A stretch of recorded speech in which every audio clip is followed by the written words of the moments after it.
సభ ఏర్పాట్లను పరిశీలించేందుకు వెళ్తూ మార్గమధ్యలో మంచిర్యాలలోని ఎమ్మెల్యే కుక్కిరాల ప్రేమసాగర్ రావు నివాస గృహంలో ఆయనతో కలిసి రాష్ట్ర మహిళా శిశు సంక్షేమ పంచాయతీరాజ్ శాఖల మంత్రి ధనసరి సీతక్క అనసూయ మీడియా సమావేశం నిర్వహించారు. ఈ సందర్భంగా సీతక్క అనసూయ మాట్లాడుతూ ఓట్ల కోసం అధికారం కోసం బీఆర్ఎస్ తరహాలో కుటిల రాజకీయం చేయమని ప్రజల ఆకాంక్షలు ఆశలు ఆశయాల్ని నెరవేర్చడానికి చిత్తశుద్ధి అంకిత భావంతో కాంగ్రెస్ ప్రభుత్వం కృషి చేస్తుందని స్పష్టం చేశారు.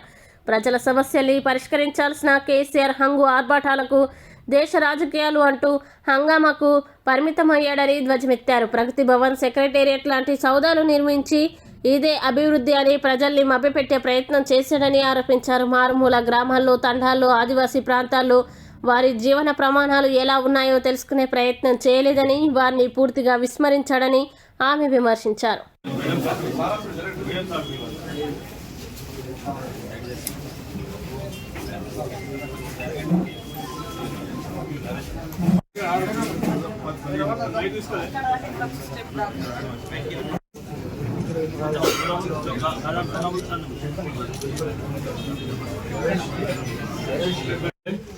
ఇంతకుముందు సోదరి ఆటో సంగతి చెప్పింది ఒకటి చెప్పేవాళ్ళ మంచిర్యాల నియోజకవర్గ ఆటో డ్రైవర్లకు ఓనర్లకు శుభవార్త మాట్లాడి పెట్టిన కంపెనీతోటి ఈ లొల్లి అయిపోయిన తర్వాత 10 తారీఖు తర్వాత టోటల్ ఫ్రీ జరగనంత పెద్ద సభ పోయినసారి రేవంత్ రెడ్డి గారు వచ్చినప్పుడు జరిగింది.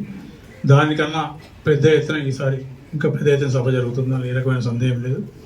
ప్రజలందరూ కాంగ్రెస్ పార్టీ గురించి ఆలోచిస్తున్నారు. ఈరోజు ఈ ఉమ్మడి ఆదిలాబాద్ జిల్లాకు ఇన్ఛార్జి మినిస్టర్గా రావడం నాకు చాలా సంతోషాన్ని, అదేవిధంగా అదృష్టంగా భావిస్తా ఉన్నాను. ఎందుకంటే వెనుకబడిన ప్రాంతాల యొక్క ప్రజల యొక్క అవస్థలు తెలిసినటువంటి వ్యక్తులుగా ఇలాంటి ప్రాంతాలలో మాలాంటి వాళ్ళం ఉండడం కూడా, మరి మారుమూల అటవీ గ్రామాలు కానీ, గూడాలు, తండలు, దళిత వాడలు, పల్లెలు, అట్టడుగు వెనుకబడిన కులాలు, మైనార్టీలు, అన్ని వర్గాల ప్రజల సమస్యలు కొంత అవగాహన ఉన్నటువంటి వ్యక్తిగా, అదేవిధంగా ఆదిలాబాద్ యొక్క భౌగోళిక స్వరూపం కానీ, పేదరికం కానీ తెలిసిన వ్యక్తిగా నాకు ఈ యొక్క అవకాశం వచ్చింది. దానికి నేను అక్కడ ఉన్నటువంటి రాష్ట్ర ముఖ్యమంత్రి గారికి, డిప్యూటీ సీఎం గారికి ప్రత్యేక ధన్యవాదాలు తెలియజేస్తా ఉన్నాను. అందుకే అందరం కలిసికట్టుగా ఈ ఉమ్మడి ఆదిలాబాద్ జిల్లాను అభివృద్ధి పదంలోకి తీసుకెళ్లడానికి ఈ జిల్లా ప్రజలందరి యొక్క సహకారంతో పాటు రాష్ట్ర ప్రభుత్వం యొక్క ప్రోత్సాహం కూడా ఉంటుందని భావిస్తా ఉన్నాను. సీఎం రేవంత్ రెడ్డి గారు ఆ రోజు మరి పిసిసి అధ్యక్షుడైన వెంటనే మొదటి బహిరంగ సభ, భారీ బహిరంగ సభ ఆ రోజు ప్రేమసాగర్ అన్న గారి భుజాల మీద నుంచే వాస్తవానికి వారు ఇనిషియేట్ తీసుకొని పూర్తి స్థాయిలో చేయడం జరిగింది. చాలా పెద్ద ఎత్తున సక్సెస్ అయింది. దళిత గిరిజన దండోరా, ఆ దండోరను రాష్ట్ర వ్యాప్తంగా కూడా మరి మోగించి ఈరోజు అధికారంలోకి రావడానికి కూడా అలాంటి పోరాట స్ఫూర్తి, ఇంద్రవెల్లి పోరాట స్ఫూర్తి వేదికగానే తీసుకోవడం జరిగింది.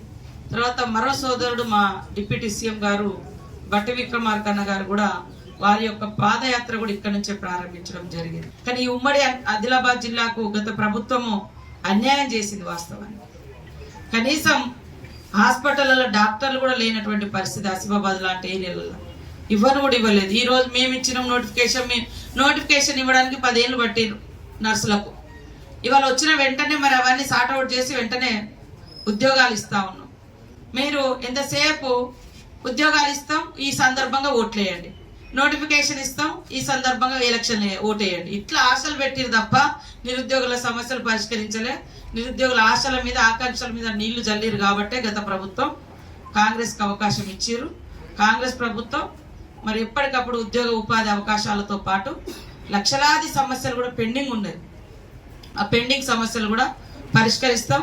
మీకు తెలుసు, ప్రాణహిత చేవెళ్ళ ప్రాజెక్ట్ ఇక్కడ చేపడితే వారి స్వార్థం కోసం గత ప్రభుత్వం మరి బయటికి తీసుకెళ్లి వాళ్ళ అవినీతి కూపంగా మార్చడం జరిగింది కాళేశ్వరాన్ని. కాబట్టి ఉమ్మడి ఆదిలాబాద్ జిల్లాలో ఉన్నటువంటి ప్రతి బిడ్డ ఆలోచించాల్సిన అవసరం ఉందని తెలియజేస్తూ, పోరాటానికి స్ఫూర్తిగా ఆ రోజు ఎట్లయితే సీఎం రేవంత్ రెడ్డి గారు, ఈనాటి సీఎం గారు మరి బట్టి విక్రమార్కన్న గారు ఎట్లయితే వారు ఎంచుకున్నారో, అభివృద్ధి పదంలో కూడా మొదటి అడుగు వెనుకబడిన ప్రాంతంగా అనేక సమస్యలతో కునారిల్లుతున్న ప్రాంతాన్ని ఇతర ప్రాంతాలకు సమాంతరంగా అభివృద్ధి పదంలో తీసుకెళ్లడం కోసం మొదటి అడుగు కూడా ఆదిలాబాద్ జిల్లా నుంచే, ఉమ్మడి ఆదిలాబాద్ జిల్లా నుంచే పడుతుంది. కాబట్టి అందరూ కూడా సహకరించాలని కోరుతా ఉన్నాం. మరి మొదటి పూజ కేశలాపురంలో నాగోబా జాతర దేవాలయానికి పూజలు చేసి 1 గంటకు అక్కడి నుంచి మరి అక్కడ కొన్ని ఫౌండేషన్స్ కానీ అదేవిధంగా మరి ఇనాగ్రేషన్స్ కూడా ఉన్నాయి. ఆ తర్వాత మరి ఉట్నూరు ఇంద్రవెల్లిలోని ఇంద్రవెల్లి అమరవీరుల స్తూపం దగ్గరకు వచ్చి నివాళులు అర్పించి అక్కడ స్మృతి వనంగా కూడా ఫౌండేషన్ వేయడం జరుగుతుంది. ఆ రోజు మాట ఇచ్చినాం, ఎవరైతే ఆనాడు మరణించిరో ఆదివాసీ ఉద్యమంలో అమరవీరులు వారందరికి కూడా హౌసింగ్ సైట్స్ కానీ రేపు వచ్చేటువంటి ఇందిరమ్మ ఇళ్ళు కానీ తర్వాత చనిపోయినటువంటి వాళ్ళ పేరుతోటి ఒక స్మృతి వనం కానీ వాళ్ళ పేర్లను ఐడెంటిఫై చేసి స్తూపం మీద ఆ రకంగా వాళ్ళ యొక్క వివరాలన్నీ కూడా ఏర్పాటు చేసి అక్కడ.